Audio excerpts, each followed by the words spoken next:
नमस्कार दोस्तों, मैं हूं मनीष रंजन और आप सभी दर्शकों का अपने YouTube चैनल पीसीएस टाइम में हार्दिक अभिनंदन करता हूं। दोस्तों, आज हम सेट नंबर 7 को देखेंगे।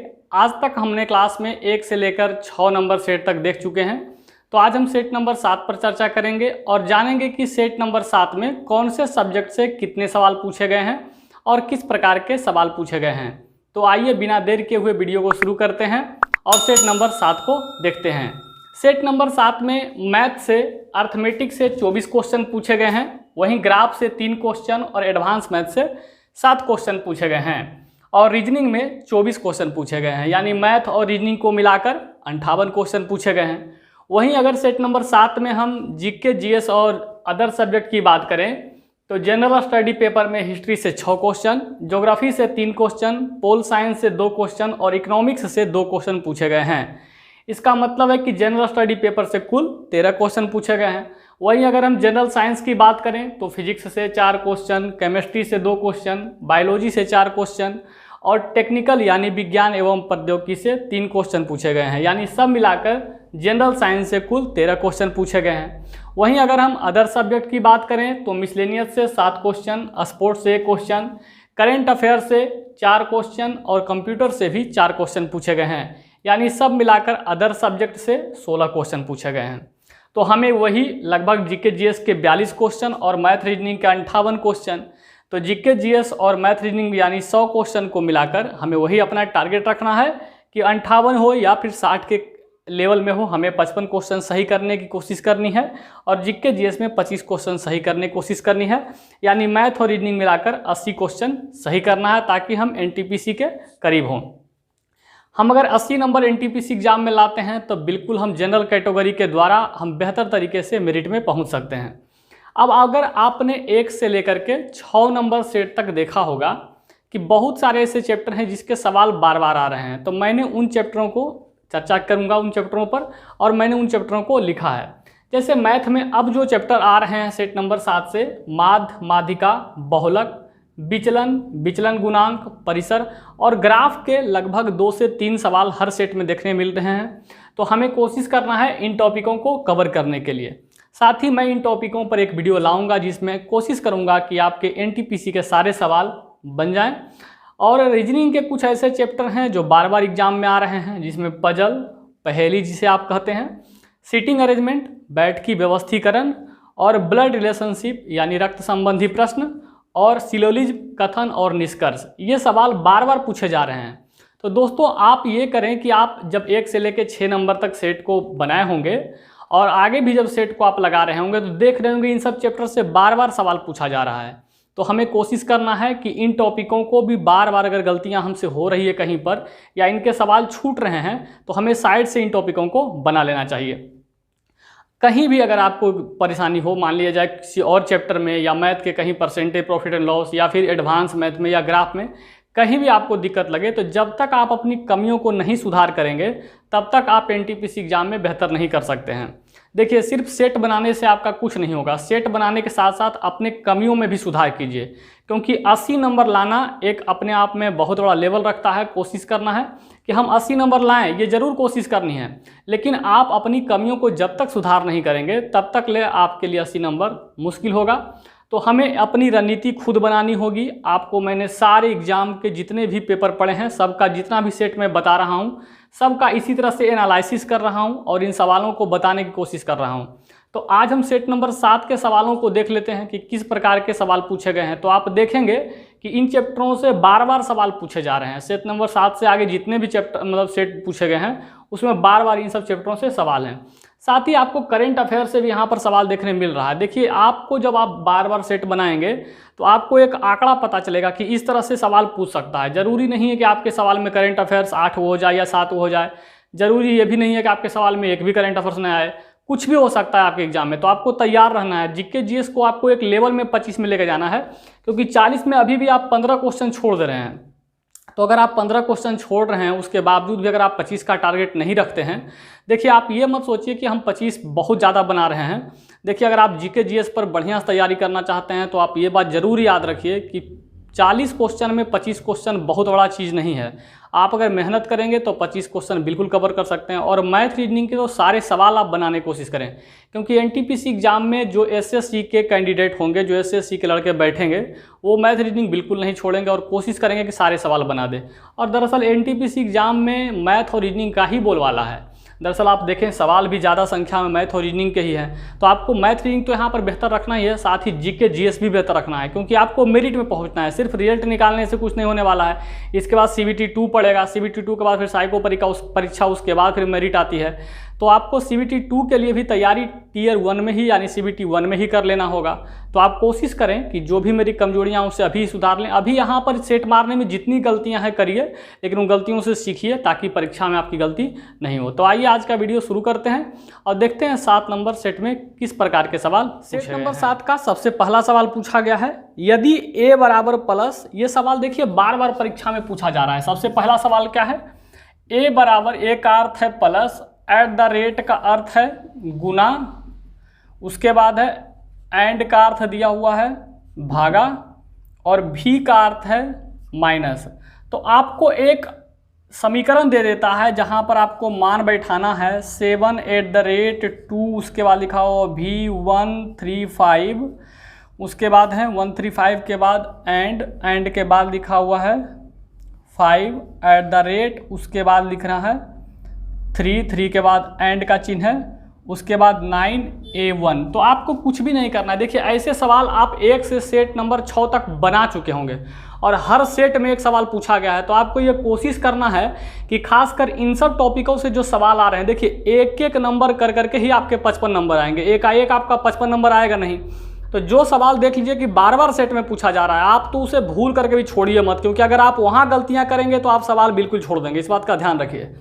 तो आपको कोशिश करना है कि इन सब सवाल देखिए बार बार आ रहा है सेट में, तो इन सब सवालों को आप छोड़े नहीं। जैसे एट द रेट है तो एट द रेट की जगह पर लिखेंगे 7 गुने 2, एट द रेट का मतलब क्या है गुना, भी का मतलब देखिए क्या है माइनस, तो लिखेंगे माइनस 135, उसके बाद एंड है, एंड की जगह पर भागा 5।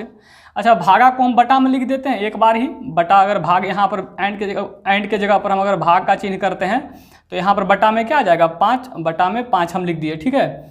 उसके बाद एट द रेट है, फिर एट द रेट की जगह पर गुना लिखेंगे, फिर 3 है, फिर एंड लिखा हुआ है, फिर भाग है बटा 9, तो 9 को 3/9 कर देते हैं, और एक जगह पर प्लस है तो +1 कर देते हैं।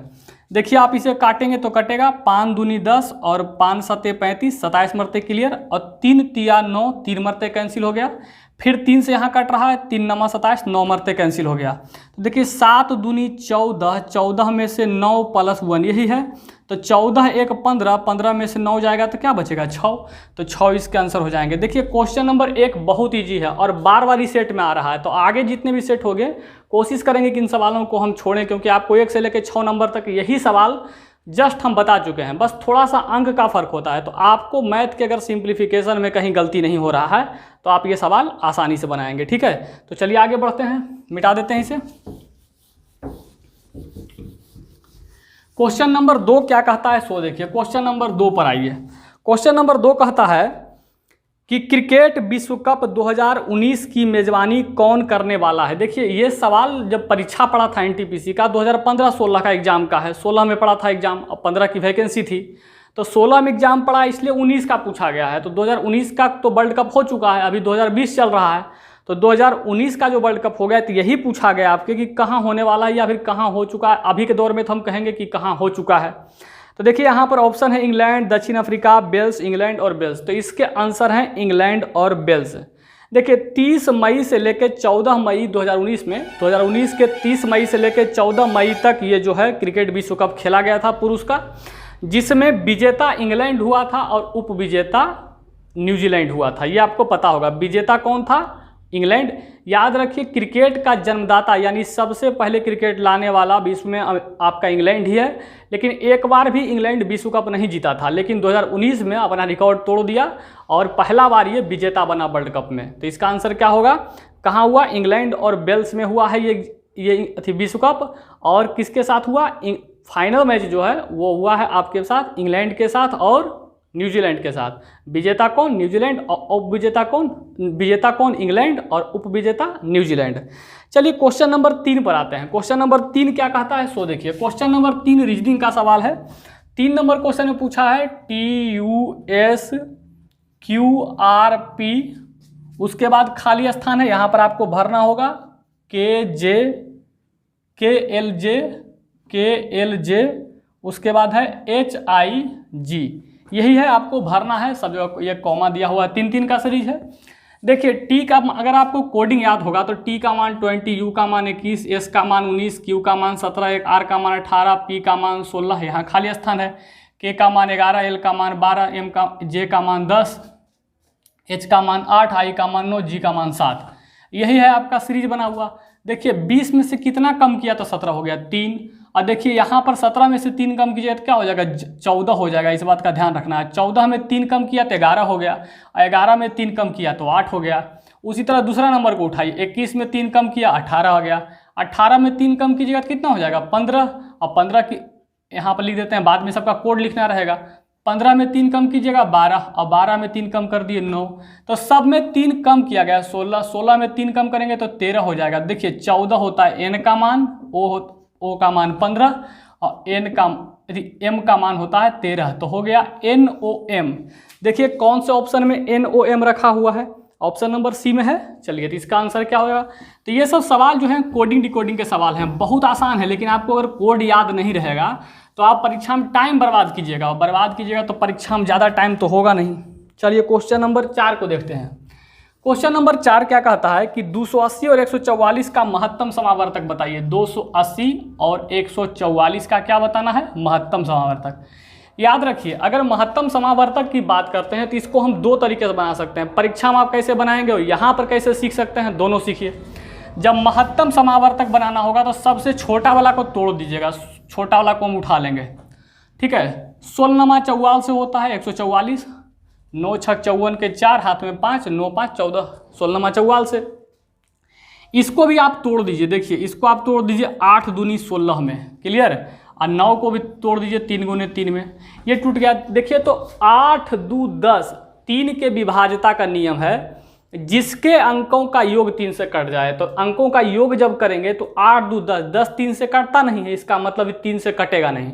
अब महत्तम ऐसी संख्या होती है जो पूरा पूरा काटती है, तो 3 तो कभी महत्तम बन ही नहीं सकता है, तो 3 खत्म हो गया। अब आ जाइए 8 और 2 को, तो 2 से ही कटने वाला ही तय है, और 8 से भी कटने वाला है। देखिए गौर करके, 8 तिया 24 लगाएंगे, 24 के बाद 4 बचेगा, 8 5 40, 8 से कट गया। जब 8 से कट गया तो 16 से चेक करेंगे, तो 16 से काटेंगे तो 16 एक कम 16 बच गया 12, 16 से नहीं कटेगा, इसका मतलब आंसर क्या हो जाएगा? 8 हो जाएगा। तो ये तो हो गया पहला आपका मेथड। दूसरा मेथड पर अगर इसमें बात करें सवाल को बनाने के लिए, तो कैसे बनाएंगे? ये तो हुआ सीखने के लिए, अगर बड़ा सवाल है तो बनाने के लिए, लेकिन अगर परीक्षा में बनाएंगे तो कैसे बनाएंगे? जैसे इसमें ऑप्शन देखिए क्या है लिखा हुआ है, 2 है, 8 है, 6 है, 4 है। तो देखिए ऑप्शन पर अगर सवाल को बनाएंगे तो ध्यान दीजिए, देखिए मस का मतलब क्या होता है? महत्तम समावर्तक होता है, highest common factor. Highest common factor का मतलब सबसे बड़ा गुणनखंड। देखिए तो इसमें सबसे बड़ा कौन है? 8 है, तो जो सबसे बड़ा होगा उसी से भागा मार के देखेंगे। तो देखिए 8 का से ई भी कट जाएगा, काटिएगा तो देखिए 8 एकम 8, 8 8 64, 18 44 से कैंसिल हो गया। इधर 8 का से काट रहे थे तो 8 दिया 24 और 8 5 40, ये भी कट रहा था, तो इसका मतलब 8 का पहाड़ा से दोनों कट जा रहा है, तो महत्तम समावर्तक कौन है? 8 है। तो आप महत्तम समावर्तक लघुत्तम के सवाल ऑप्शन से ही बनाए जाते हैं, तो आप आसानी से बना सकते हैं। चलिए क्वेश्चन नंबर 5 पर आते हैं। क्वेश्चन नंबर 5 क्या कहता है सो देखिए। यदि संगरोध, संगरोध का मतलब होगा उसके संगत में ना रहना, उससे अलग रहना, ठीक है, संगरोध कहलाता है। तो संगरोध का मतलब निरोध यानी अलग रहना है, तो इसका अर्थ दिया है अलगाव, अलगाव ये दिया है। और आपसे पूछा तब आज़ादी का अर्थ क्या होगा बता दीजिए। आज़ादी, देखिए संगरोध का मतलब है अलग रहना, उसके संग में नहीं रहना, यानी अलग रहना, अलगाव है। तो आज़ादी का भी आज़ादी जैसा ही कोई अर्थ आएगा। तो ऑप्शन क्या है देखिए, आज़ादी जैसा अलग करना नहीं जा सकता है, आज़ादी का मतलब अलग करना नहीं होता है। हिरासत में रखना वो तो हो गया पकड़ना। चलिए मुक्ति देना, देखिए यहाँ पर इस सटीक है आंसर इसका, आज़ाद करना या मुक्त करना बात एक ही होता है। तो ये दोनों एक ही समानार्थी शब्द हैं, संगरोध यानी उसके संगत से दूर करना, अलग करना, आज़ादी यानी मुक्ति। तो ये आपका मिलना चाहिए, इसमें आपको एक समान चुनना था। क्वेश्चन नंबर 5 के बाद आइए क्वेश्चन नंबर 6 पर। क्वेश्चन नंबर 6 क्या कह रहा है? P एक काम को 10 दिन में करता है। P एक काम को कितने दिन में करता है? 10 दिन में करता है। Q उस काम को 15 दिन में करता है। Q उस काम को कितने दिन में करता है? 15 दिन में करता है। तो आपको पता है कि जो समय लगता है P और Q के द्वारा, तो P काम को 10 दिन में कर रहा था और Q काम को 15 दिन में कर रहा था। तो अगर दोनों के समय का या 2 रहें या 3 रहें या 4 व्यक्ति रहें, समय का एलसीएम ही कुल काम होता है। तो समय का एलसीएम निकालेंगे तो 10 और 15 का एलसीएम कितना होता है? 30। 30 हो गया क्या? कुल काम। यही आपको कुल काम करना है। और याद रखिए समय का उल्टा क्षमता होता है। समय का उल्टा क्या होता है? क्षमता, या एक दिन का किया गया काम। सोचिए अगर 30 काम करना है और 10 दिन में हुआ है तो एक दिन में 3 काम और 15 दूनी 30। देखिए 30 दोनों जगह पूरा लेना है, क्योंकि 30 काम करना है। तो यहाँ 10 रखा हुआ था, 3 रख दिए तो 30 हो गया। यहाँ 15 रखा हुआ है, 2 रख दिए तो 30 हो गया। ये क्षमता जो लिखा हुआ नीचे है, इसका मतलब होता है एक दिन में किया गया काम। एक दिन में 3 काम किया तभी तो 10 दिन में 30 काम कर दिया। एक दिन में 2 काम किया तभी तो 15 दिन में 30 काम कर दिया। तो सवाल में पूछ दिया यदि वे साथ मिलकर 5 दिन तक काम करें, तो साथ मिल जाएगा तो एक दिन में 3 काम ई करता है और 2 काम ई करता है। तो दोनों मिलकर एक दिन में कितने काम करेंगे? 5 काम, क्योंकि 3 काम और 2 काम मिलके 5 काम। तो कहता है 5 दिन तक काम करते हैं। तो अगर एक दिन में 5 काम करते हैं तो 5 दिन में कितना काम होगा? 5 पचे कितना? 25 काम। तो 25 काम हो गया। बोल रहा है उस काम का कितना भाग पूरा करेंगे। तो 25 काम हो गया, वही काम पूरा करना था। तो 25 बटा कुल काम कितना था? 30। पूछा सवाल में कितना भाग काम हो गया? तो 25 काम हो गया। तो 25 काम हो गया कितना काम में से? 30 काम में से। तो यही भाग निकलना है, 5/6। 5/6 काम हो गया। अगर पूछता कितना काम बाकी है, तो 25 काम तो हो गया, 5 काम बाकी है। कितना काम में? 30 काम में 1/6। तो ये काम बाकी रह गया और ये काम पूरा हो गया। आपसे सवाल में पूछ दिया कितना भाग पूरा हो गया, तो पूरा हो गया तो कितना? 5/6। चलिए उतारिए से। क्वेश्चन नंबर 7 पर आते हैं। क्वेश्चन नंबर 7 क्या कहता है, इसको देखते हैं। क्वेश्चन नंबर 7 है आईपी एड्रेस का अभिप्राय क्या है? आईपी एड्रेस देखिएगा, जब आप कंप्यूटर वगैरह चलाइएगा, इंटरनेट वगैरह चलाइएगा, तो उसमें आईपी एड्रेस आता है। तो इसमें ऑप्शन है, एक संख्यात्मक नेटवर्क लेवल है, 2 कंप्यूटरों के बीच एक डायनेमिक लिंक है, नेटवर्कों का एक समूह है, या डिजिटल रूप से अपने ग्राहक को जानने के लिए। देखिए अब सबसे पहले तो बात है आईपी एड्रेस। तो आईपी एड्रेस जो होता है वो इंटरनेट प्रोटोकॉल एड्रेस होता है। इससे हम पता लगाते हैं आईपी एड्रेस से कि जो भी खबर या जो भी लोग जुड़े हुए इंटरनेट से हैं या जो भी खबर है उसके बारे में पता चलता है आईपी एड्रेस से। तो आईपी एड्रेस जो है वो इंटरनेट प्रोटोकॉल एड्रेस के रूप में काम करता है और इसके द्वारा कोई भी लोगों के बारे में या किसी भी जानकारी जो लिंक से जुड़े हुए हैं, इंटरनेट से जुड़े हुए हैं, उसके बारे में हम जानकारी हासिल करते हैं। चलिए तो इसके आंसर क्या होंगे? एक संख्यात्मक नेटवर्क होगा, लेवल है ना। ये किस प्रकार का है? आईपी एड्रेस एक संख्यात्मक नेटवर्क लेवल है। क्वेश्चन नंबर 8 क्या कहता है? 8 नंबर क्वेश्चन बस जोड़ने के लिए है, तो जोड़ने में तो आपको दिक्कत नहीं हो सकता है। क्वेश्चन नंबर 8 में कहता है 1.1 प्लस 12.12, उसके बाद लिखा हुआ है 123.123।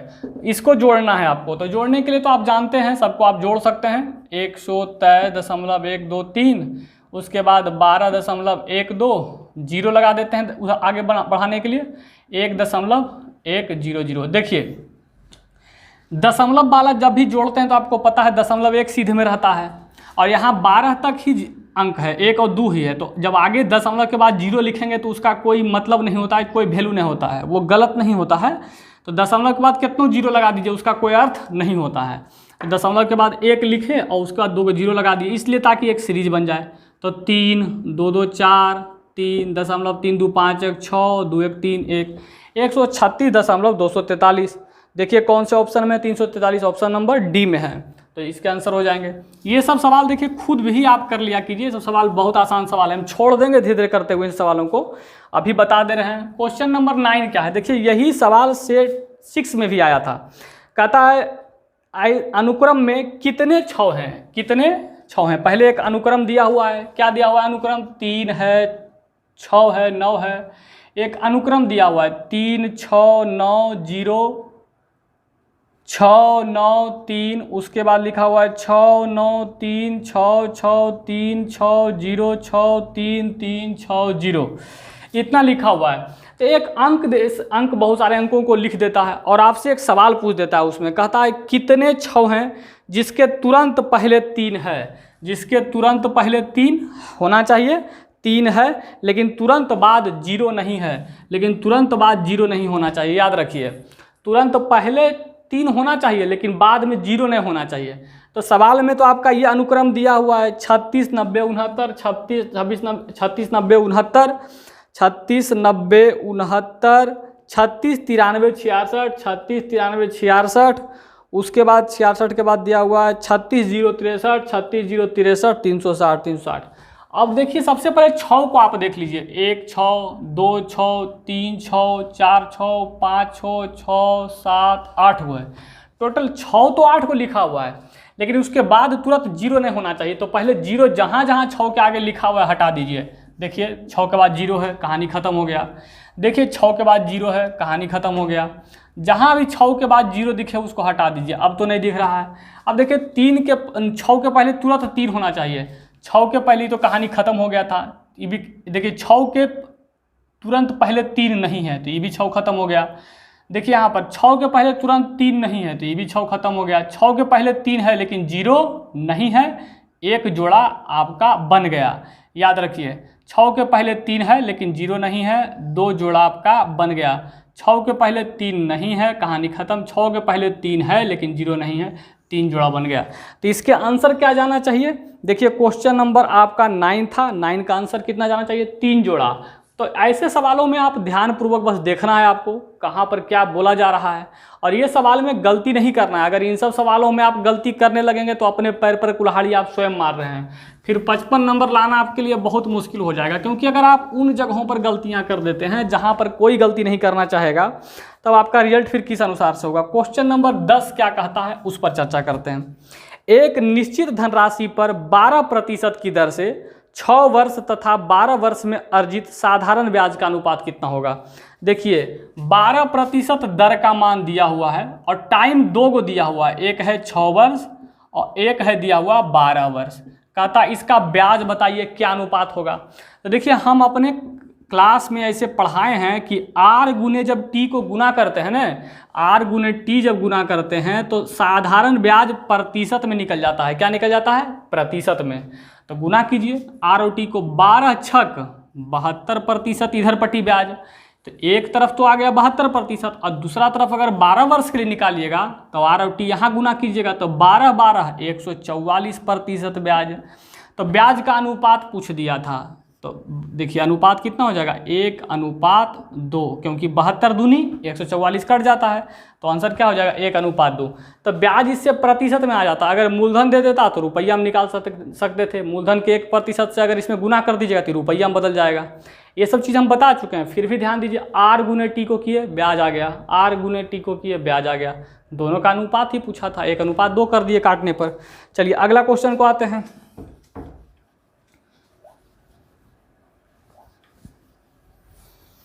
क्वेश्चन नंबर 10 के बाद है क्वेश्चन नंबर 11। क्वेश्चन नंबर 11 क्या कहता है, OTC दवा एक खाली स्थान दवा है या क्या किस प्रकार का दवा है।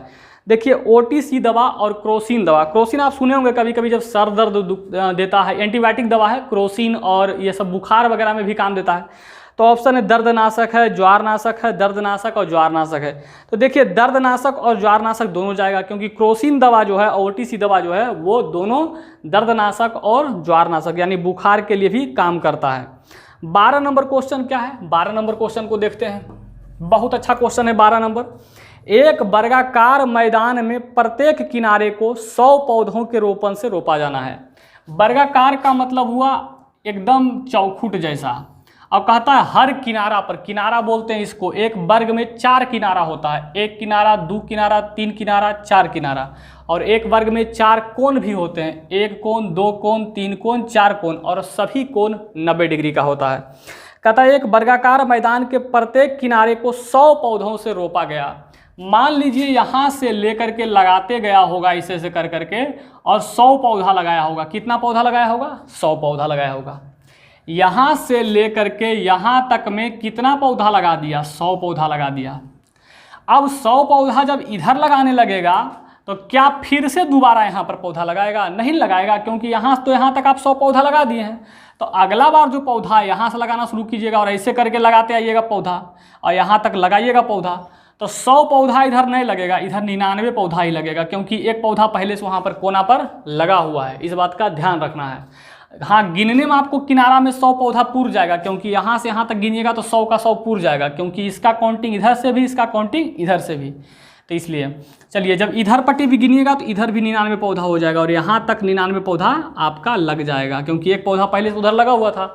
अब सोचिए 99 पौधा इधर भी लग गया, 99 पौधा इधर लग गया, तो क्या 99 इधर भी लगेगा? नहीं, क्योंकि यहाँ पर पहले से लगा हुआ था, यहाँ भी लग गया, तो अब दोनों जगह लग गया। पहले एक ही जगह खाली रहता था, अब यहाँ पर मात्र 98 पौधा लगेगा। तो 100 देखिए 99, 100 में एक कम यहाँ, एक कम यहाँ, यहाँ 2 कम हो गया, यानी 4 पौधा कम लगेगा। तो 400 जो लगना चाहिए था सब मिला के, 100 पौधा मिला के, अब 400 पौधा नहीं लगेगा, 400 में से 4 पौधा कम हो जाएगा, यानी कितना पौधा लगेगा? 396 पौधा।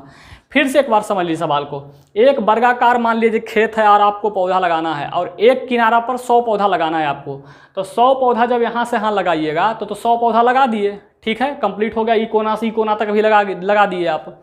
अब 100 पौधा लग गया, जब इधर लगाने जाइएगा ई कोना पर, तो ई कोना पर फिर दोबारा पेड़ के ऊपर पेड़ रोप दीजिएगा। ऐसा तो नहीं करिएगा। तो आप क्या कीजिएगा कि इधर 99 पौधा ही रोप पाइएगा और यहाँ कोना तक मात्र आपका 99 पौधा ही लगेगा। लेकिन जब इधर से आप गिनने आइएगा पौधा तो 100 आपका पूर जाएगा, क्योंकि 99 पौधा यहीं तक पूरेगा और एक पौधा उधरला भी गिना जाएगा, तो 100 पौधा पूर जाएगा।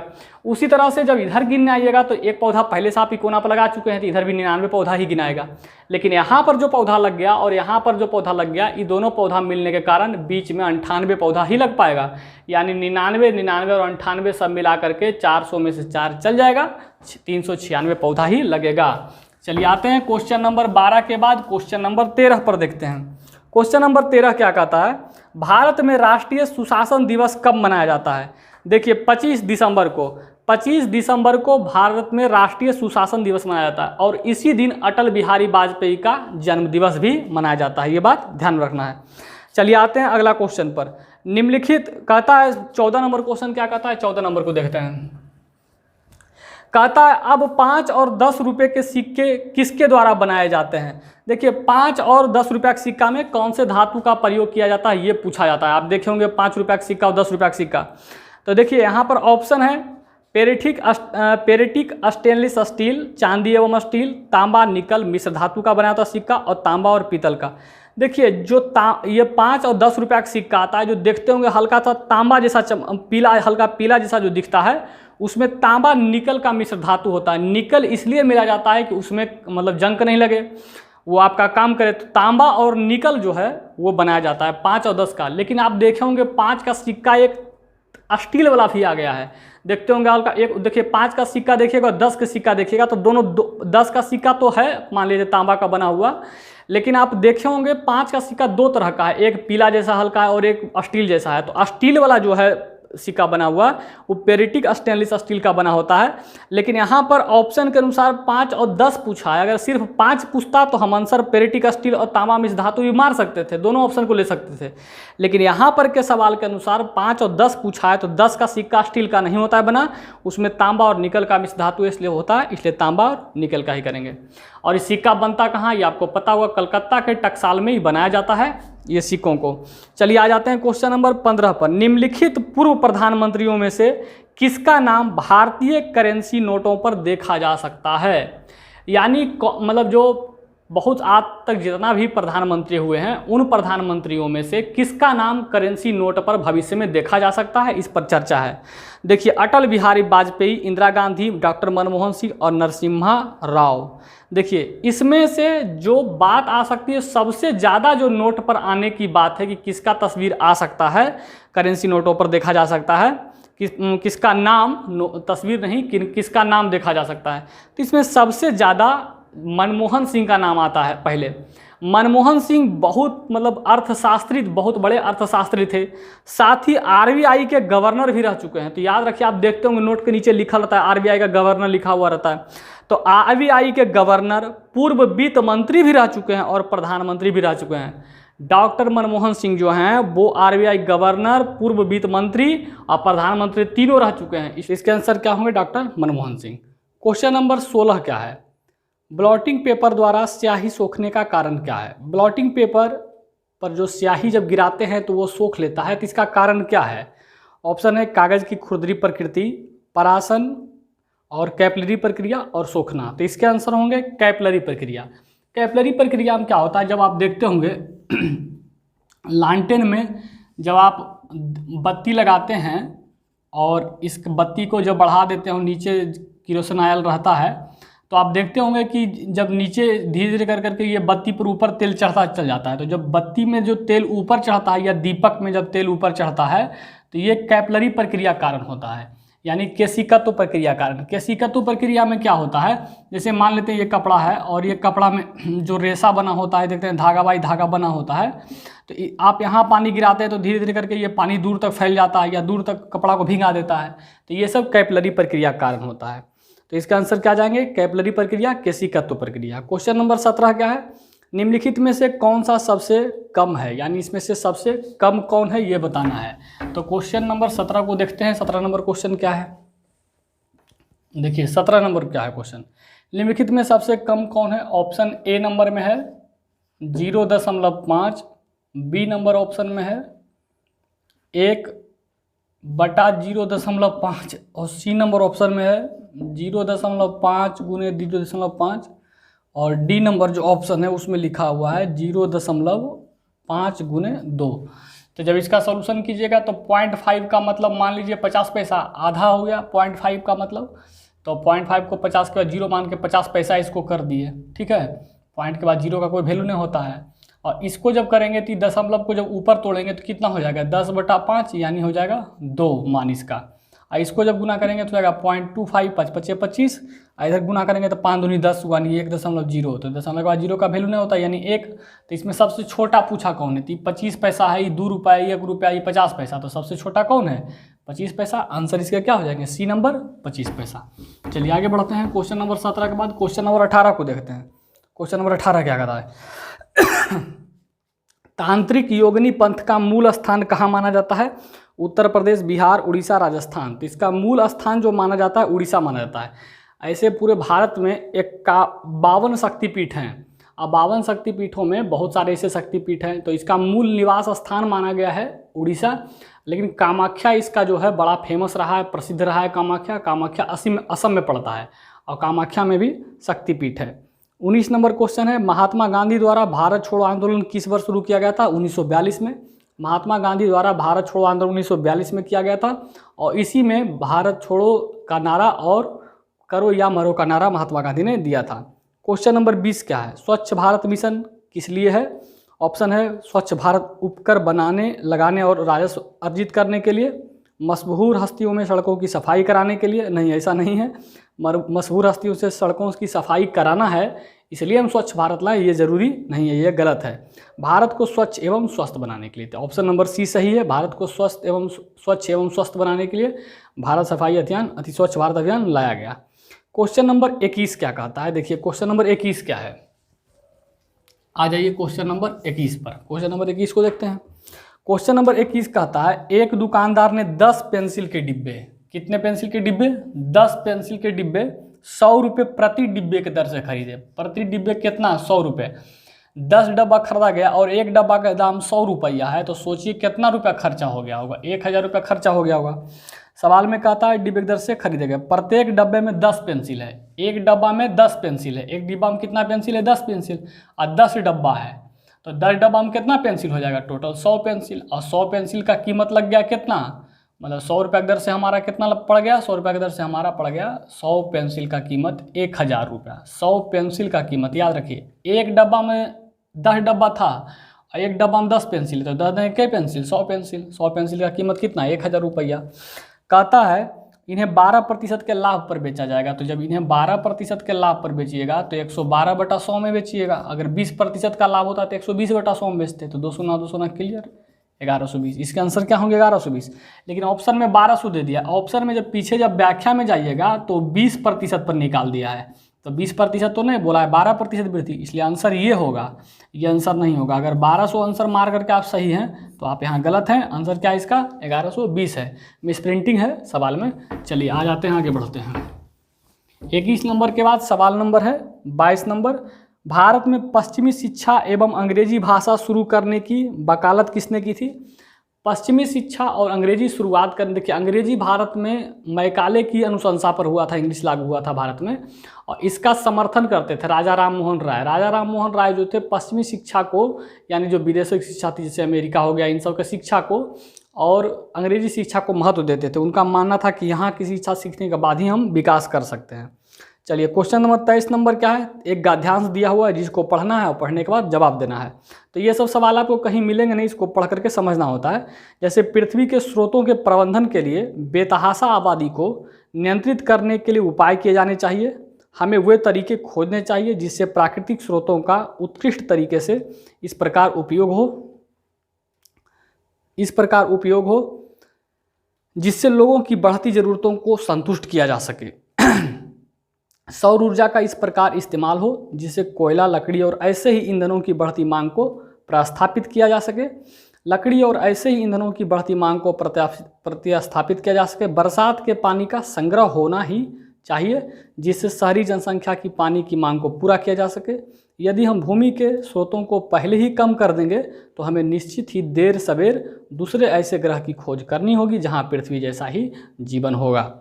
तो कहता है उपयुक्त दिए गए अनुसार उनमें से कौन सा विकल्प सही है? उसके आधार पर आप 4 विकल्प है कि जो गद्यांश दिया हुआ है इसके आधार पर 4 विकल्प दे दिया ऑप्शन। अब बताना है कि ऊपर वाले बात को कौन सा ऑप्शन सही मान रहा है। कहता है सौर मंडल में पृथ्वी जैसा एक और ग्रह है। ऐसा बात नहीं है। अगर पृथ्वी जैसा एक और ग्रह होता तो इसका मतलब क्या पानी हम बर्बाद करेंगे? ऐसा नहीं है। और है या नहीं है इसके बारे में अभी तक चर्चा नहीं है। जनसंख्या की मांगे अवास्तविक है, उन्हें पूरा नहीं करना चाहिए। जनसंख्या की मांग वास्तविक है। अगर जनसंख्या को हम बढ़ने देंगे, इसको नहीं सीरियस लेंगे तो एक दिन वो देर नहीं होगा कि भारत पूरे विश्व का सबसे गरीब देश होगा और सबसे घनी आबादी वाला होगा। चलिए तो आ जाइए सी नंबर ऑप्शन में, बरसात के पानी का संग्रह कोयले और लकड़ी की मांग को प्रतिस्थापित करना चाहिए। देखिए अगर बरसात के पानी को संग्रह करते हैं ये तो बात सही है, लेकिन कोयला और लकड़ी को अगर एकदम रोक दीजिएगा तो फिर प्राकृतिक गैस बहुत ज़्यादा मात्रा में आपको चाहिए, इसका दाम बढ़ जाएगा। तो ये सही नहीं लग रहा है। ऑप्शन डी माइयो कहता है उपलब्ध प्राकृतिक स्रोतों के बुद्धिमत्तापूर्वक उपयोग के लिए उपाय किए जाने चाहिए। ये सही है। अगर जो भी हमारे पास साधन है जैसे बरसात का पानी हो गया या फिर लकड़ी और कोयला हो गया, इसको अगर बुद्धि के साथ हम उपयोग करेंगे, बुद्धिमत्तापूर्वक उपयोग करेंगे तो इससे हम बच सकते हैं और आसानी से हम धीरे धीरे खर्च करके अपनी ज़िंदगी को निकाल सकते हैं। चलिए आगे बढ़ते हैं। क्वेश्चन नंबर 24 क्या है? तो इसका आंसर क्या है? डी। क्वेश्चन नंबर 24 पर आ जाइए। क्वेश्चन नंबर 24 क्या कहता है? कहता है कॉस थीटा बराबर 4/5। तो मान भरना है sec theta plus cosec theta का मान निकालना है। तो आप जानते हैं कि इस तरह से बनता है।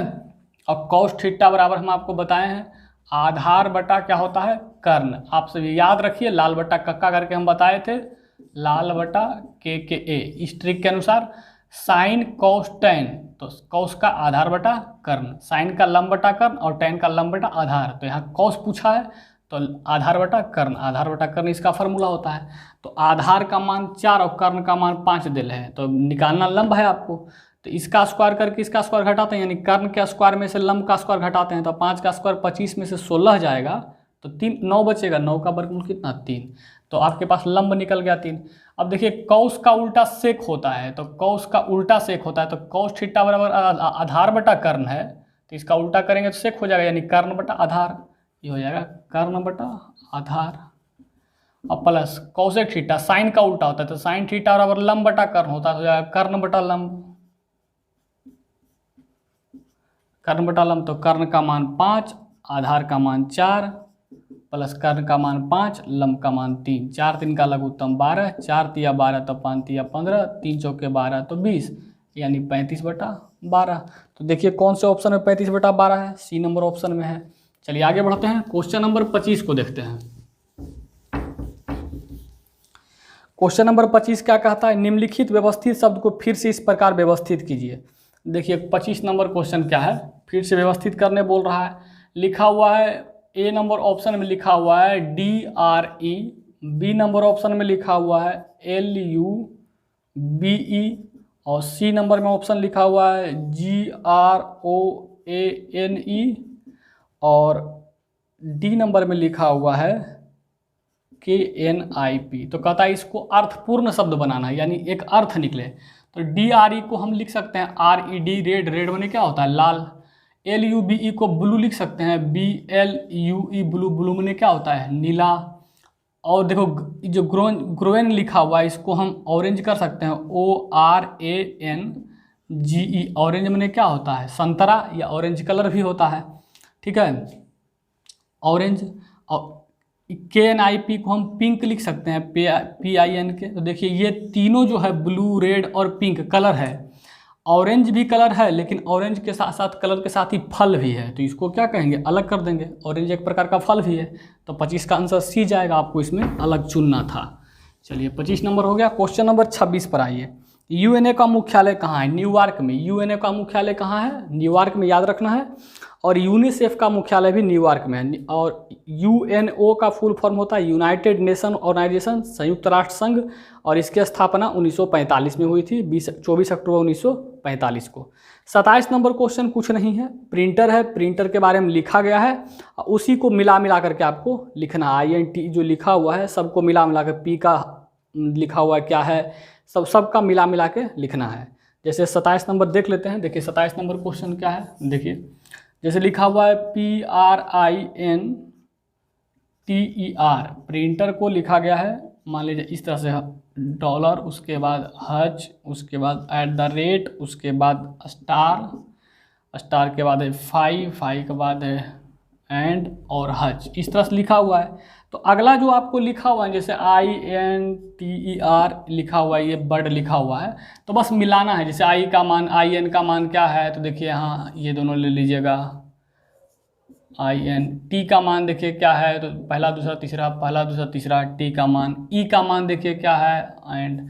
तो मिला के सबको लिखना है, तो ये आसानी से बन जाएगा, इसको हम छोड़ दे रहे हैं। चलिए क्वेश्चन नंबर 27 हो गया। क्वेश्चन नंबर 28 क्या कहता है, कहता 11, 7, 10, 13, 9 का मानक विचलन बताइए। क्वेश्चन नंबर 28 क्या कह रहा है कि 11, 7, 10, 13 और 9 का मानक विचलन बताइए।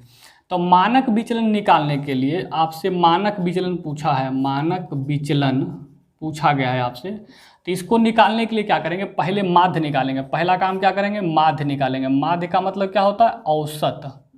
पहले औसत निकालेंगे। तो देखिए औसत का मान क्या होता है, सबको जोड़ दीजिए बटा उतना से भागा मारिए, यही होता है। तो सबको जोड़िएगा तो देखिए कितना हो जाएगा, 11, 9, 20, 13, 7, 20, 10, 30, 20, 20, 40, 10, 50, 50 आ गया। अब बटा कई संख्या, 1, 2, 3, 4, 5 से भागा मार दीजिए, तो औसत कितना आ गया, 10। अब इस 10 में क्या करना है, सबको घटाना है। एक बार इधर घटाना है, एक बार इधर घटाना है, सबको एक करके क्या करना है, अंतर कर देना है। तो देखिए 10 में से 11 जाएगा या 11 में से 10 जाएगा तो 1 बचेगा, स्क्वायर कर लेना है। 11 में सब 10 में से 7 जाएगा तो 3 का अंतर है, स्क्वायर कर लेना है। 10 का 0 का अंतर है तो 0 का तो कोई वैल्यू होता नहीं है। 13 में 3 का अंतर है, स्क्वायर कर लेना है। और 10 में 9 में 1 का अंतर है, स्क्वायर कर लेना है। अब अंडर रूट करके देखना है कई संख्या है, 1, 2, 3, 4, 5 संख्या है। तो देखिए अब देखिए 1 का स्क्वायर 1, 3 का स्क्वायर 9, 0 का स्क्वायर 0 प्लस 3 का स्क्वायर 9 प्लस 1 बटा 5, यही है। तो 9, 9, 18, 19, 20, 20 बटा 5, कई मरते 4 मरते, 4 का वर्गमूल कितना 2, तो इसका आंसर क्या हो जाएगा, 2 हो जाएगा आंसर। चलिए मिटा देते हैं, 28 नंबर हो गया। क्वेश्चन नंबर 29 क्या कहता है सो देखिए। क्वेश्चन नंबर 29 है, कार बी और ए 2 है, एक ए है एक बी है। क्वेश्चन नंबर 29 कहता है सवाल में, कार बी कार ए से दुगनी गति से दौड़ रहा है। दुगना से यानी 1 है तो ये 2 है। कहता है कार ए जो है वो 1.1/2, तो 2 एकम 2 1 3/2 आवर में 90 किलोमीटर दूरी तय करता है। कितना, 90, 3/2 आवर घंटा में, यानी 30 से काटेंगे तो 30 मरते, 3 दूनी 60, यानी 1 घंटा में तय करेगा 60 किलोमीटर दूरी तय होगा। तो इसको कह सकते हैं कि 60 किलोमीटर पर आवर। ये चाल निकल गया किसका, ए का। तो ए का चाल जब 60 हो गया तो ये 120 हो जाएगा, क्योंकि इसका चाल क्या है, दुगना। तो कहता है बी की गति बताइए, तो कितना हो जाएगा 120। चलिए क्वेश्चन नंबर 30 पर आइए, मिटा देते हैं इसे। क्वेश्चन नंबर 30 क्या कहता है कि भारतीय स्वतंत्रता संग्राम के दौरान समाचार पत्र यंग इंडिया को किसके द्वारा प्रकाशित किया गया है। देखिए यंग इंडिया एक प्रकार का साप्ताहिक पत्रिका था जो 1919 से लेकर के 1931 तक जारी रहा था, और ये पत्रिका इंग्लिश में लिखा गया था। और इसके संपादक जो थे, मतलब प्रकाशित जिन्होंने किया था, वो इसके प्रकाशित करने वाले हैं महात्मा गांधी। महात्मा गांधी इन्होंने अपने मतलब जो विचार है उसको इसमें रखा था। महात्मा गांधी की एक जीवनी है माई एक्सपेरिमेंट विथ ट्रूथ करके, और इन्होंने दलितों को हरिजन नाम इन्होंने ही दिया था। तो 31 नंबर के आंसर क्या होंगे, महात्मा गांधी। चलिए अब आइए क्वेश्चन नंबर 31 पर। क्वेश्चन नंबर 31 क्या कहता है सो देखिए। क्वेश्चन नंबर 31 है कि ग्रेट को GREAT, ग्रेट को लिखा जाता है JOEJK, ये लिखा जाता है। तो कहता है जेबरा को क्या लिखा जाएगा, है ना, जेबरा यानी ZEBRA, जेबरा को क्या लिखा जाएगा। तो देखिए गौर कर करके, हाँ, जी का मान 7 होता है, आर का मान 18, ई का मान 5, ए का 1 मान, टी का मान 20, जे का मान 10, ओ का मान 15, ई का मान 5, जे का मान 10 और के का मान 11। तो देखिए इसमें गौर करके कि क्या इसमें आंसर बन सकता है। देखिए अगर हम अंतर को देखते हैं तो जी का मान 7 होता है, 10 बढ़ा दिया, 3 बढ़ा दिया। तो अगर आप इसमें 3 बढ़ाइएगा तो ABC इसका हो जाएगा C, पहले हम 3 बढ़ा दिए। अब देखिए इसमें 3 कम कर दिया, 18 में क्या किया, 3 कम कर दिया, तो 3 हम कम करेंगे तो 18 में से 3 कम गया 15, तो E में से अगर 3 कम करेंगे तो क्या हो जाएगा B, 5 में से 3 कम करेंगे 2, और 2 मान किसका, B का। अब देखिए E का मान यहाँ भी, E का मान यहाँ भी बराबर है, यानी B का मान यहाँ भी, B का मान यहाँ भी बराबर है। अब A का मान 1 है और J के मान 10 है। देखिए कितना का अंतर है, 9 का। तो 18 में 9 अगर आप जोड़िएगा तो 27 हो जाएगा, और 26 तक अल्फ़ाबेट होता है तो A आ जाएगा। T का मान 20 होता है और 11 कर दिया, तो सोचिए कितना कम कर दिया, 9 कम कर दिया। तो 9 आप कम कीजिएगा तो A का मान 1 होता है, 9 कम कर दीजिएगा तो ZYXWVUTS, देखिए यहाँ पर 9 कम करना है तो Z के A के बाद Z से शुरू होता है, पीछे जाता है, तो ZY 3 4 5 6 7 8 9 क्या हो जाएगा Q। तो देखिए इसमें ऑप्शन में देखिए CBBAR, सॉरी S के बाद 18 तो 17, तो R यहाँ पर हो जाएगा, ठीक है। तो आंसर क्या जाएगा 18, यहाँ पर CBBAR। तो जैसा किया गया वैसा किए हैं। 3 यहाँ पर 3 जोड़ दिया तो हम भी 3 जोड़ दिए। अब क्या किया, 3 कम कर दिया तो हम भी 3 कम कर दिए। अब कोई परिवर्तन नहीं किया तो हम भी कोई परिवर्तन B में नहीं किए। अब की बार क्या किया है कि 9 बढ़ा दिया है तो हम भी 9 बढ़ा दिए। अब की बार 9 कम कर दिया तो हम भी 9 कम कर दिए। चलिए, तो जैसा कोडिंग में लिखा रहता है वैसा ही हम काम करते हैं। इसमें दिया हुआ रहता है कि अगर इतना को इतना लिखा जाए तो इतना को क्या लिखा जाएगा। चलिए अब आ जाते हैं क्वेश्चन नंबर आगे पर 32 नंबर। क्वेश्चन नंबर 32 क्या कहता है, क्वेश्चन नंबर 32 कहता है Q बराबर 10 और फैक्स बराबर FAX बराबर 50। तो कहता है जीरोक्स का मान क्या होगा, ZEROX का मान क्या होगा, यही है। चलिए आते हैं, कहता है Q का मान 17 है और FAX का मान 50 है। चलिए देखते हैं, F का मान कितना होता है, 6 होता है, A का मान 1 होता है, X का मान 24 होता है। तो 24 1 25 6 31, नहीं हो रहा है 50, दिमाग लगाइएगा। अगर विपरीत करेंगे, विपरीत समझते हैं ना, विपरीत अगर करेंगे, Q का मान 17 होता है तो विपरीत कब होता है, जैसे A का विपरीत हो गया Z, B का उल्टा हो गया Y, C का उल्टा हो गया X। उल्टा में आप गौर कीजिएगा कि 2 अंक को जोड़ने पर 27 पूर जाएगा। Z का मान 26 होता है और A का मान 1 होता है, B दूसरा स्थान पर होता है, Y 25वां स्थान पर होता है। तो 25 और 2 27, 26 2 27, 24 3 27, 27 पूरेगा। तो Q का मान अगर ये 10 दिया है, जबकि Q का मान कितना होता है 17, तो देखिए तो 17 10 27 हो जाएगा कि नहीं हो जाएगा, हो जाएगा, यानी उल्टा लिखा गया है। तो देखिए F का मान 6 है, 6 में कितना जोड़ेंगे कि 27 हो जाएगा, 21 21 6 27 होता है, तो यू का मान 21 होता है, याद रखना है ये सब। एफ का उल्टा यू होता है, देखिए जीरोक्स को हम नीचे कर देते हैं, जीरोक्स। तो यू का मान 21 होता है, 21 6 27 हो जाएगा कि नहीं, गौर कीजिएगा। ए का उल्टा क्या होता है, जेड, देखिए ए का उल्टा जेड होता है, तो जेड का मान कितना होता है 26, 26 एक 27 हो जाएगा कि नहीं, गौर कीजिए। एक्स का मान 24 है, तो 24 में 3 जोड़ेंगे तो 27, तो सी होता है, तो 24 हो जाएगा। अब जरा गौर करके जोड़िए, तो 26 एक 27, 27 और 3 30, 30 और 20 50, 50 है कि नहीं लिखा हुआ। क्या किया गया है कि अक्षर का उल्टा कर दिया गया। उल्टा किस प्रकार करना है, देखना है कि 27 कैसे पूरेगा। एफ का मान 6 होता है, 27 लाने के लिए 21 जोड़ना पड़ेगा, 21 यानी यू का मान, तो 21। तो अब देखिए यहाँ पर जैसे एक्स जीरोक्स लिखा हुआ है तो x का 24 होता है, ई का 5, आर का 18, ओ का 15 और x का 24 होता है।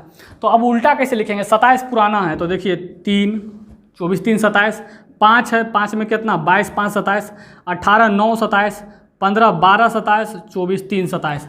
तो सबको जोड़िए, देखिए 12 22 और 12 जोड़ेंगे तो कितना हो जाएगा, 22 2 24, 24 10 34, 34 और 6 40 और 9 49। आंसर क्या हो जाएगा 49। देखिएगा कि किस ऑप्शन में 49 लिखा हुआ है, देखिए सी नंबर में है। तो आप कभी कभी सवाल ऐसा देता है कि विपरीत का योग किया गया, अक्षर विपरीत का क्या किया गया है, योग किया गया है। सवाल बहुत अच्छा था। चलिए आ जाते हैं अगले क्वेश्चन को। 32 नंबर के बाद क्वेश्चन नंबर 33 को देखते हैं। क्वेश्चन नंबर 33 क्या कहता है वो देखते हैं। 33 नंबर क्वेश्चन है, BIOS का कार्य क्या है।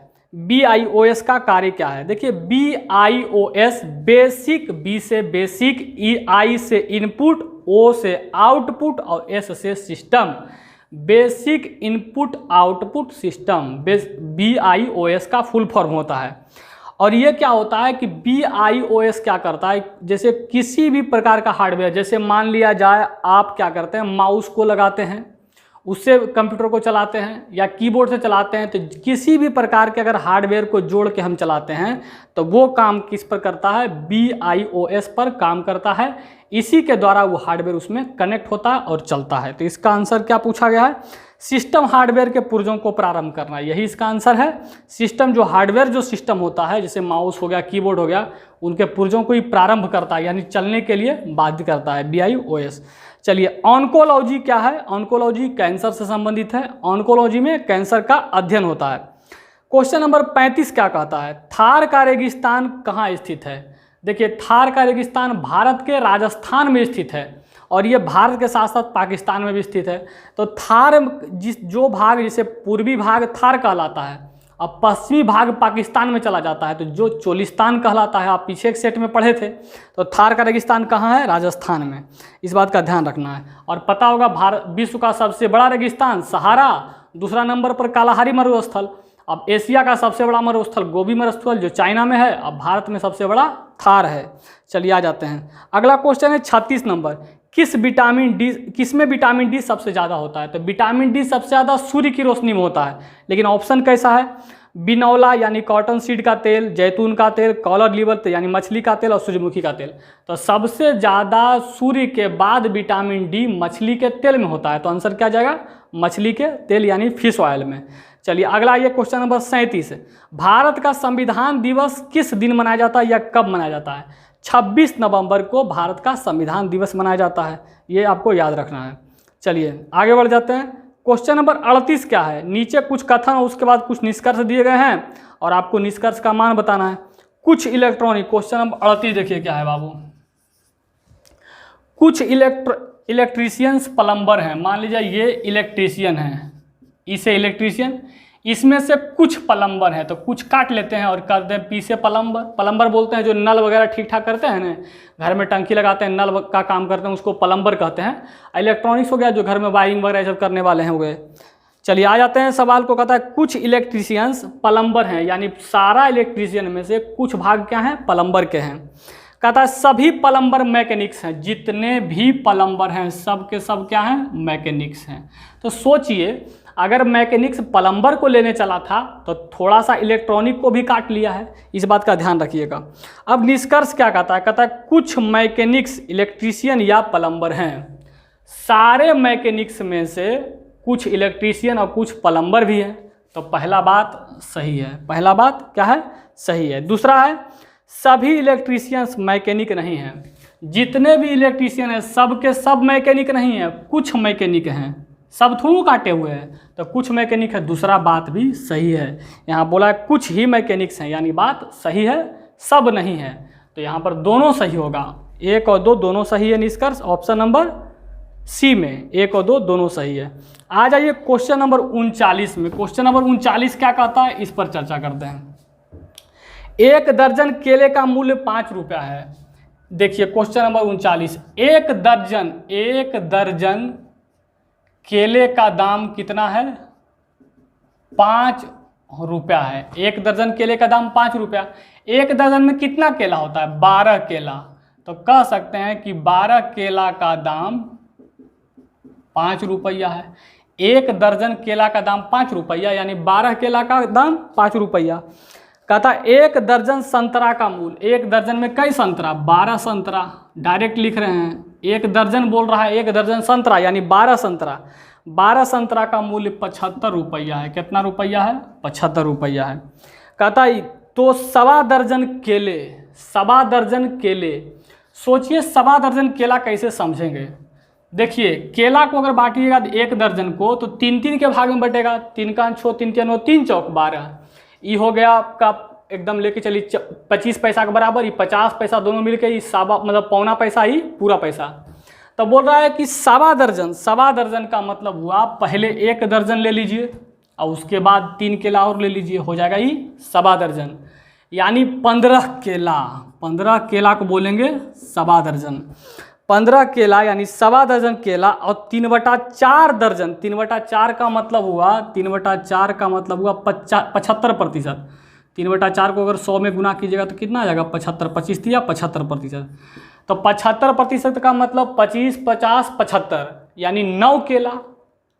तो कहता है सवाल में 3/4 दर्जन केले संतरों का मूल्य, यानी 9 संतरा का मूल्य कितना होगा। तो सोचिए बाबू कि अगर 5 केला का दाम 12 केला का दाम 5 रुपया था तो 1 केला का दाम कितना होगा, 5/12 होगा कि नहीं होगा। 1 केला का दाम निकाल लिए। 12 संतरा का दाम अगर 75 रुपया है तो 1 संतरा का दाम कितना हो जाएगा, 75/12। ये चला जाता है नीचे। तो देखिए बाबू हम क्या किए कि जब सवाल में बोला कि 1 दर्जन केले का दाम 5 रुपया यानी 12 केले का दाम 5 रुपया, तो 1 केला का दाम निकाल लिए, 5/12 हो गया। अब 12 संतरा का दाम 75 रुपया था तो 1 संतरा का 75/12 हो गया। तो सब 1 संतरा का भी मान निकाल लिए और 1 केला का भी मान निकाल लिए। और यहाँ पर आपको 15 केला और 9 संतरा का दाम बताना है। 15 केला का मतलब 1.25 दर्जन, तो 12 और 3 15। 1.25 दर्जन का मतलब क्या हुआ, 1 दर्जन से ज़्यादा, तो 1 दर्जन प्लस 3 केला। और 3/4 दर्जन का मतलब क्या हुआ, 3/4 का मतलब अगर इसको 100 से गुना करेंगे तो 75% केला। तो 12 का 25 का 50, 25 दिया 75%, 9 केला होगा, तो 9 संतरा होगा। तो इसका दाम पूछा है। तो देखिए अगर एगो का 5/12 तो अगर 15 गुने 5/12 कर देते हैं तो इससे दाम निकल जाएगा 15 केला का। और संतरा का पूछेंगे तो 9 गुने 75/12 कर देंगे तो इससे निकल जाएगा संतरा का। बस दाम निकाल देना है दोनों का, पॉइंट में जितना आ जाए। 3 से 3 चौके 12, 3 पचे 15, 25/4। यहाँ कीजिएगा 3 तिया 9 और 3 चौक 12 यानी 75 तिया, 5 पचे 25, 7 तिया 21, 1 22, 5 तिया 15, 5 7 21 22, इतना बटा 4। दोनों को ऐड कर देना है। बस भिन्न का जोड़ है 25/4 प्लस 225/4। जोड़ दीजिएगा तो कितना हो जाएगा, लघुत्तम 4 250/4। भागा मारिएगा तो आपका आंसर आ जाएगा। भागा देने पर आपका आंसर क्वेश्चन नंबर कितना था, 39 नंबर। 39 नंबर क्वेश्चन मारिएगा, भागा तो आ जाएगा 62.50। भाग देने में कितना आ जाएगा, 62.50। तो सवाल कुछ नहीं था, ये तो हम आपको एक एक स्टेप लिखे तब इतना बड़ा हो गया। आप शॉर्ट में बनाइएगा तो तुरंत बन जाएगा। आप डायरेक्ट ये सब इतना बच्चा जैसा मत लिखिए परीक्षा में, समझने के लिए शुरू में सेट समझ में आ जाए, इसलिए हम आपको इतना बता दे रहे हैं। चलिए क्वेश्चन नंबर 40 पर आइए। क्वेश्चन नंबर 40 क्या कहता है। क्वेश्चन नंबर 40 से लेकर 42 तक ग्राफ दिया हुआ है और आपको बनाना है। कहता है निम्नलिखित 4 कंपनियां C1, C2, C3 के 2012, 13 और 14 के बिक्री मिलियन में दर्शाया गया है। बार ग्राफ का चार्ट का अध्ययन कीजिए और सवालों का जवाब दीजिए। कंपनी कौन कौन है, C1 C2 C3 और C4 है, और साल दिया हुआ है।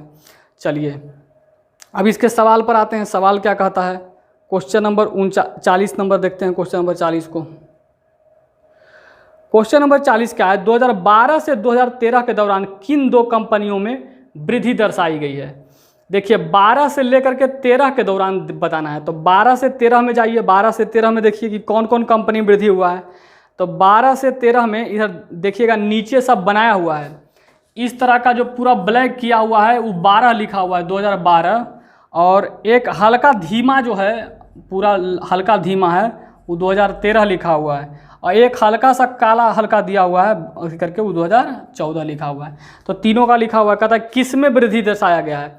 तो देखिए C1 में अगर जाएंगे तो 2012 से 13 बोला था, सवाल में क्या बोला था, 2012 से लेकर के 13 के बीच में वृद्धि बताइए। तो C1 में देखिए ना 12 से लेकर के 13 तक में क्या हुआ है, कमी हो गया है, 95 से 85 हो गया। C2 में जाइए तो 150 से 140 हो गया है। C3 में जाइए तो 125 से 130 हो गया है, 5 बढ़ गया है। और C4 में जाइए तो 100 से 110 हो गया। यानी C3 पहला क्वेश्चन नंबर कितना था, 40 का आंसर जाएगा C3 C4। C3 और C4 में क्या हुआ है, वृद्धि हो गया है मान में। ये सब बस देख करके बनाना है और कुछ नहीं है। C2 के वर्ष 2012 और 2014 के संयुक्त बिक्री उनके वर्ष के लिए C3 से कितना ज़्यादा है। तो उसी वर्ष के लिए तो पहले C2 की वर्ष 2012 और 2014 के संयुक्त बिक्री निकालना है। मिटा देते हैं। 41 नंबर सवाल क्या है सो देख लीजिए। कहता है सवाल में C2 के वर्ष 2012 प्लस 2014 का ले लीजिएगा, और कहता है इसमें बिक्री उन्हीं वर्ष के, यानी 2012 और 2014 का उन्हीं वर्ष के C3 से कितना ज़्यादा है, यानी ये इससे कितना ज़्यादा है C2। तो करना कुछ नहीं है, C2 और C3 का देखना है जा करके कितना है। 2012-14 है तो 2012-14 के ग्राफ में चल जाइए। देखिए 12 और 14 के पहले आइए C2 में, तो C2 में आइएगा तो 2012 में है 150, 2012 में कितना है 150, और 2014 में कितना है C2 में 2014 में 155। और आ जाइए C3 में देखिएगा 2012 वाला का मान दे रहा है, 2012 का 125 और 2014 का 135। दोनों को जोड़िए तो जाएगा 5 5 10 के 0, 3 2 5 1 6 260। इधर जोड़िए तो जाएगा 5 5 5 10 2 1 3 305। कितना ज़्यादा है, 45 ज़्यादा है। तो देखिए कि कौन ऑप्शन में 45 है, ऑप्शन नंबर, अच्छा कितना प्रतिशत ज़्यादा है, प्रतिशत में तो देखिए कितना ज़्यादा है, 45 ज़्यादा है। किससे ज़्यादा है तो 260 से ज़्यादा है, गुने 100 करिएगा तो 0 से 0 कैंसिल हो जाएगा। 450/26 भागा मारिएगा, पॉइंट में आंसर आ जाएगा, क्लियर हो जाएगा। चलिए अब आइए क्वेश्चन नंबर 42 पर। क्वेश्चन नंबर 42 क्या कहता है उसको देखिए। 2012 की तुलना में 2013 के लिए C1 और C4 की संयुक्त बिक्री का अनुपात बताइए। 2012 की तुलना में, जिसके साथ तुलना करता है वो नीचे रखाता है, याद रखिएगा 2012 नीचे रखाएगा, 2013 वाला ऊपर रखाएगा। 2012 की तुलना में 2013, तो तुलना किससे हो रहा है, 2012 से, जिससे तुलना होता है वो नीचे रखाता है। 2012 की तुलना में 2013 के लिए C1 और C4 की संयुक्त बिक्री, C1 और C4 के संयुक्त बिक्री 13 में भी लेना है और 12 में भी लेना है। कहता है कि अनुपात बताइए, है तो ले लीजिए। चलिए आइए सवाल में देखते हैं। देखिए पहले तो 2013 में आइए, 2013 के बाद कीजिएगा तो C1 में है 2013 85, C1 में कितना है 85 प्लस C4 में कितना है 100, क्लियर। 100 कहते हैं, 2013 का नहीं लेना है, तो 2013 का पहले लेना है, तो 2013 का हो गया 85 और C4 में हो गया 110, ठीक है। अब आइए 2012 में आइए, 2012 का आइएगा तो हो जाएगा 95 C1 का और C4 का होगा 100। बस अनुपात कर देना है तो जोड़िएगा तो 5 11 8 कितना 19, 195 अनुपात इधर कीजिएगा तो हो जाएगा 195 595 85 10 95 195। तो अनुपात 1:1 आ जाता है। देखिए कौन सा ऑप्शन में है दिया हुआ, 1:1 ऑप्शन नंबर ए में है, यानी 42 का आंसर क्या हो जाएगा, काटेंगे तो 1:1 आ जाएगा। चलिए 42 तक हो गया क्वेश्चन। नंबर 43, क्वेश्चन नंबर 43 क्या कहता है, भारत की मवेशी रोग निगरानी एवं पूर्वानुमान प्रणाली का नाम क्या है। देखिए भारत में निगरानी एवं मवेशी मतलब पूर्वानुमान प्रणाली का नाम है बायोसेफ्टी लेबोरेटरी। इसका नाम क्या है, बायोसेफ्टी लेबोरेटरी। चलिए आइए क्वेश्चन नंबर 44 पर। क्वेश्चन नंबर 44 क्या कहता है, इसको देखिए। 2 अंकों का योग 9 है, 2 अंकों का योग 9 है, तो ऑप्शन से आ जाइए, ऐसे सवालों को ऑप्शन से बना लीजिए। 45 है, 63 है, 54 है और 72 है। 4 ऑप्शन दिया हुआ है। कहता है 2 अंकों का योग 9 है, जोड़िए तो 5 4 9 6 3 9 5 4 9 7 2 9, सब में 9 आ रहा है। 2 अंकों का योग 9 है। यदि दहाई के अंक से इकाई के अंक का अंतर 1 है, दहाई के अंक से इकाई दहाई इकाई दहाई इकाई दहाई इकाई दहाई, कहता दहाई के अंक से 1 कम होना चाहिए। दहाई का जो अंक है उससे 1 कम होना चाहिए। कौन, इकाई का अंक। देखिए तो 7 से 1 कम है 2, गलत है। 5 से 1 कम है 4, यह आंसर है। 6 में से 3, ये गलत है। 4 में से तो 5 ज़्यादा हो गया, गलत हो गया, तो आंसर कौन हो गया है। तो ऑप्शन से सवाल को बहुत आसानी से बना सकते हैं, बाकी मेथड से बनाएगा तो ये सब बहुत बड़ा हो जाएगा। चलिए आ जाते हैं क्वेश्चन नंबर 44 के बाद क्वेश्चन नंबर 45। किसकी उपस्थिति के कारण हमें यह गंध महसूस होता है जिसमें एलपीजी सिलेंडर लीक होने का पता चलता है। देखिए सल्फर यौगिक मिथाइल मरकॉप्टेन होता है जिसके द्वारा गंधक का पता चलता है। तो इसमें ऑप्शन है सल्फर यौगिक, ऑप्शन नंबर सी में है, तो इसके लिए आंसर जाएगा। देखिए जो गैस होता है एलपीजी गैस, उसमें जो गंध आता है उस सल्फर यौगिक मिथाइल मरकॉप्टेन के द्वारा होता है। एलपीजी गैस में क्या क्या होते हैं, ब्यूटेन और प्रोपेन होते हैं। चलिए आंसर हो गया। तो इसके आंसर क्या जाएंगे, यौगिक सल्फर जाएंगे या सल्फर यौगिक जाएंगे। क्वेश्चन नंबर 46 पर आइए। क्यू ने एक मेज 13,500 रुपया में खरीदा और 11,000 में बेच दिया। कितना में खरीदा, 13,500 में खरीदा और बेच दिया कितना में, 11,000 में बेच दिया। कहता है कितना प्रतिशत हानि हुआ। तो देखिए ना कितना हानि हो गया, तो कितना कम है। देखिए 11 2 13 यानी 2,500, 2500 का घाटा लगा ना भाई। 11,000 में खरीदे, 13,500 खरीदे थे, अब 11,000 में बेच दिए, तो 2500 कम है। किससे कम है, 1 3 5 डबल 0 2 शून्य कैंसिल, 5 दूनी 10, 5 दूनी 10 और 5 सते 35, 5 पचे 25, 500 बटा 2 शून्य से काटे 500 बटा 27, भागा मारिएगा, देखिएगा पॉइंट में आंसर आ जाएगा 18.51। कितना जाएगा, 18.51। चलिए आगे बढ़ते हैं। क्वेश्चन नंबर 47 क्या कहता है सो देखिए। क्वेश्चन नंबर 47 में एक आकृति बना हुआ है। क्वेश्चन नंबर 47, इसमें एक आकृति बना हुआ है, इस तरह की आकृति है, इस तरह की एक आकृति है बना हुआ। यहाँ पर L लिखा है, यहाँ पर M लिखा है, यहाँ पर N लिखा है, यहाँ पर U लिखा है, यहाँ पर V लिखा है और यहाँ पर W लिखा है।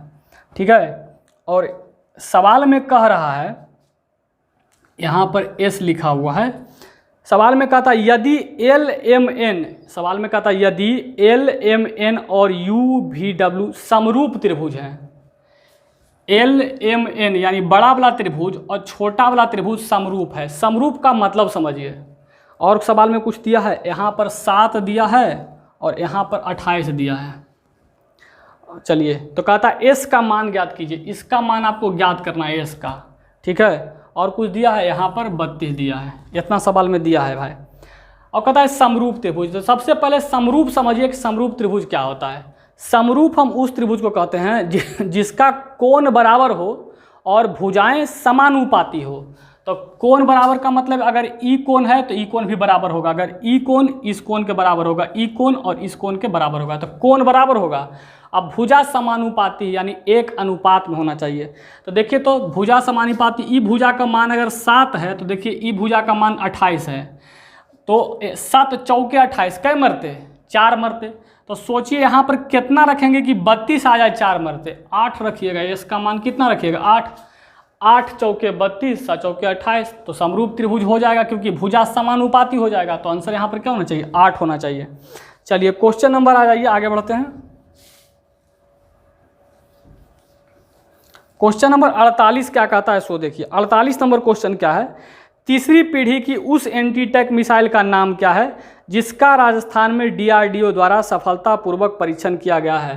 तो DRDO द्वारा राजस्थान में सफलतापूर्वक परीक्षण 2016 में नाग का हुआ था। चलिए आगे बढ़ जाते हैं, क्वेश्चन नंबर आगे बढ़ते हैं। क्वेश्चन नंबर 49 क्या कहता है, भारतीय सशस्त्र बलों ने ऑपरेशन मेघदूत कहाँ संचालन किया था। ऑपरेशन मेघदूत सियाचिन में हुआ था। सियाचिन जो है लद्दाख का क्षेत्र पड़ता है। विश्व का सबसे ऊंचा युद्ध स्थल सियाचिन ही है, याद रखना है। तो ऑपरेशन मेघदूत यहीं चला था। और ऑपरेशन विजय कब था, कारगिल युद्ध में, इस बात पर पता होना चाहिए। क्वेश्चन नंबर 50 क्या कहता है, दबाव को किससे मापा जाता है। तो देखिए दबाव, क्वेश्चन नंबर 50 क्या है, दबाव बराबर होता है यानी प्रेशर, दबाव बराबर होता है बल बटा क्षेत्रफल, यानी एक निश्चित क्षेत्रफल पर लगाया गया बल दबाव कहलाता है। निश्चित क्षेत्रफल पर लगाया गया बल दबाव कहलाता है। इसका मात्रक क्या होता है दबाव का, पास्कल, और यह एक अदिश राशि है। तो क्वेश्चन नंबर 50 तक हो गया।